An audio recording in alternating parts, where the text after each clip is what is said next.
point load test is carried out on the rock specimen on irregular rock fragment to obtain the point load strength index IS50 and unconfined compressive strength.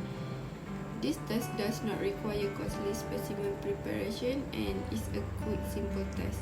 The value load P and the distance between platens D are measured to obtain the uncorrected point load strength P over D squared. A correction is applied to account for the specimen size and shape, and the unconfined compressive strength is obtained from a correlation equation. Depending on the specimen geometry, three types of tests can be performed, which is diametral, axial, and irregular lump. The objective for this experiment is to determine the compressive strength of rock specimen from irregular lump test. When first introduced, the point load strength test was used mainly to predict initial compressive strength, which was then the established test for general purpose rock strength classification. Point load strengths now often replace the initial compressive strength in this role, since when properly conducted it is as reliable and much quicker to measure. Since correction with initial compressive strength are only approximation, on average initial compressive strength is 20 until 25 times point load test, so that error of up to 1%, 100% as possible in using an derivatory ration value to predict compressive strength from point load strength. The point load strength test is a form of indirect tensile test, but it is likely irrelevant to its primary role in rock classification and strength characterization. As for the result, these are the data obtained from the experiment. The width, diameter, and the load are collected for each sample.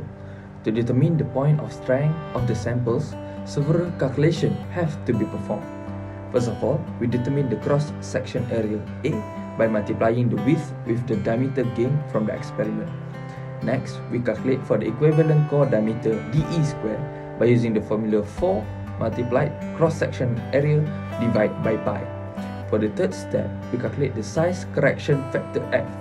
We divide the equivalent core diameter by 50 and power of 0.45. Next, we also calculated for the uncorrect point load strength IS, which is using the formula of the load divided by the equivalent core diameter, and then finally we obtain the point load strength which is IS 50 by the size correction factor with the uncorrect point load strength. After we got the value of the point load strength, we can approximate the UCS value by using the formula shown.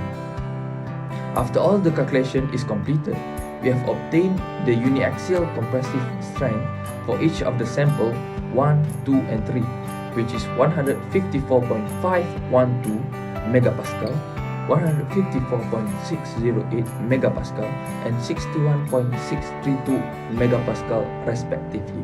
Thank you. Hi, my name is Anafidas and I will be covering the question part of this video. So, we're moving forward to the first part. First, we need to measure the diameter and the width. And then, we need to mark the middle point of the rock specimen upwards and backward. And then we will set the hydraulic brake lever. Next, place the sample between the plate and the pressure will apply to the rocks until failure occurs. After the next pressure, the rock can be stopped.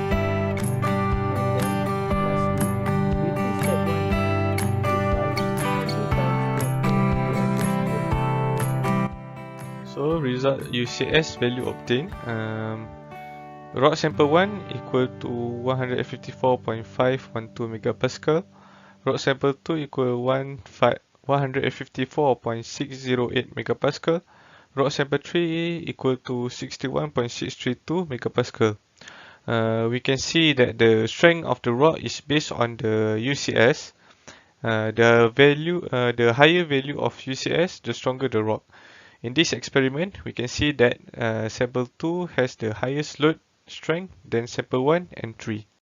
As the conclusion, we have determined the compressive strength of rod specimens by using irregular lump tests.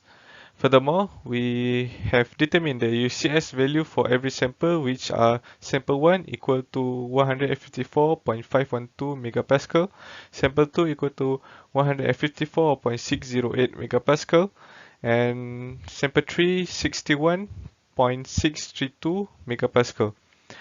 We can conclude that sample 2 has the highest load strength and sample 3 has the weakest load strength.